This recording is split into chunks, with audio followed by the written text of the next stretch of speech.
What's up, dreamers? Welcome back to Dream Free Art. It's Tina here again, and today I'm going to show you how to make these easy, trendy marshmallow mugs. I'm going to do it in 3 ways, so stay tuned. To make this project even easier, I created a printable which is free to download on dreamfreeart.com, and this is the face template and the drips that I will be using to complete this project. Since I'm going to make this project in 3 different ways, I got 3 different types of cups. Most of them I got from the dollar store, but there is one that I got from Walmart. So the first method that I am going to use for this marshmallow mug project is I'm going to use this glass mug and my paint markers. First, I'm going to select the template of the drips that I want on the glass mug. Now that I've selected the template I'm going to trace, I'm going to cut it so that it fits into the glass where I want it to go. I received these paint markers as a gift from a fellow YouTuber, so make sure you go back and check out that video as well. I'm using the brown paint marker to represent the chocolate drips. And now that I have my template in place behind the glass, I'm going to use my paint marker on top of the glass to trace it and to fill it in. My template has been traced on the glass, but it's a little thin with just 1 layer of paint. So I'm going to have to off-camera finish this by layering the paint marker and letting it dry and then adding more layers to it until I get a fully saturated brown. Now that my drips are ready, I'm going to go ahead and repeat the same steps, but this time I'm going to select the eyes and the mouth that I want to use as my template for this particular mug. For the glass mug, I decided to keep the face kind of simple and really cute and sweet. When I was starting to use this marker, I accidentally made a mistake right there. I didn't realize it until I was all the way finished tracing this eye, and so I decided to turn this mistake into a fabulous set of lashes for this mug.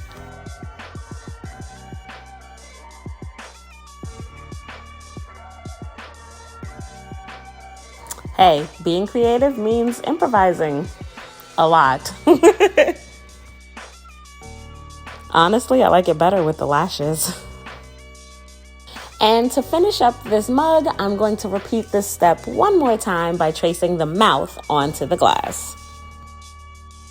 Now that my mug is all the way painted, I can go ahead and follow the instructions on the box and bake my mug in order to really lock it in. And here is my finished paint marker marshmallow mug. All right, on to the next mug. For this one, I am going to use permanent vinyl. Permanent vinyl can be found at most craft stores. When I'm looking for specific colors and I only need a little bit of it, I prefer to get mine from Michael's. And I can usually use a coupon on it too. So I'm going to grab my same printable that I have used previously, and now I'm going to cut out the next set of templates that I'm going to use. I'm going to cut the templates a lot closer than I did with the glass mug because I'm going to trace it directly onto the permanent vinyl.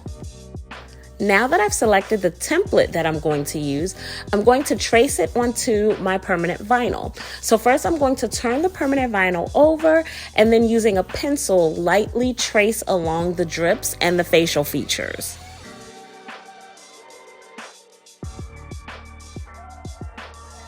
I wanted the brown permanent vinyl to be one continuous piece when I wrapped it around the mug. So I used my template, flipped it over, and continued to trace it so that when I cut it out, it was one continuous piece. When I cut out my permanent vinyl drips, I realized that there was a large section that isn't really going to be used, but I'm gonna set it to the side because I'll probably use it for another project. Next, I'm going to peel off the paper backing from the vinyl and slowly and carefully apply it to the mug. When working with a longer piece of vinyl, I like to take the paper off in sections and not peel it all off at once. My vinyl is lined up and placed where I want it to go, so I'm just going to smooth it along and press it with my finger to make sure that there are no wrinkles and no bumps in my vinyl. I wrapped the vinyl all the way around the top and I trimmed the excess. Now I can start working on the facial features.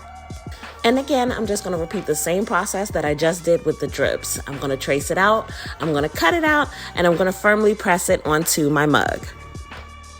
Since the facial features are a little too small for me to comfortably place them on the mug in the way that I would like them, I'm gonna use a small piece of transfer tape, which will allow me to pick up the small pieces, peel off the backing, and place it exactly where I want it to go.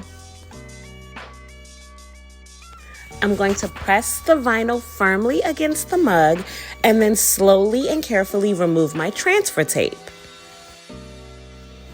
I think this mug has turned out really cute as it is, but I definitely wanted to add something to the back. So I decided to repeat the process again and use a different face template.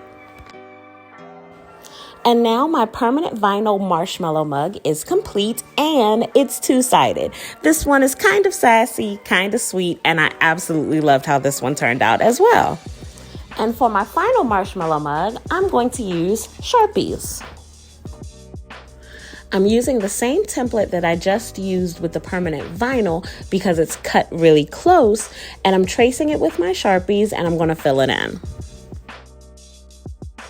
Now my drips are colored in and I'm going to move on to working on the eyes. This time I'm going to kind of do the reverse of what I did previously, and instead of using the black circle or the black oval, I'm actually going to set that to the side and use it as a stencil. I'm actually taping the stencil to the cup just so that it doesn't move throughout the process of me coloring it in.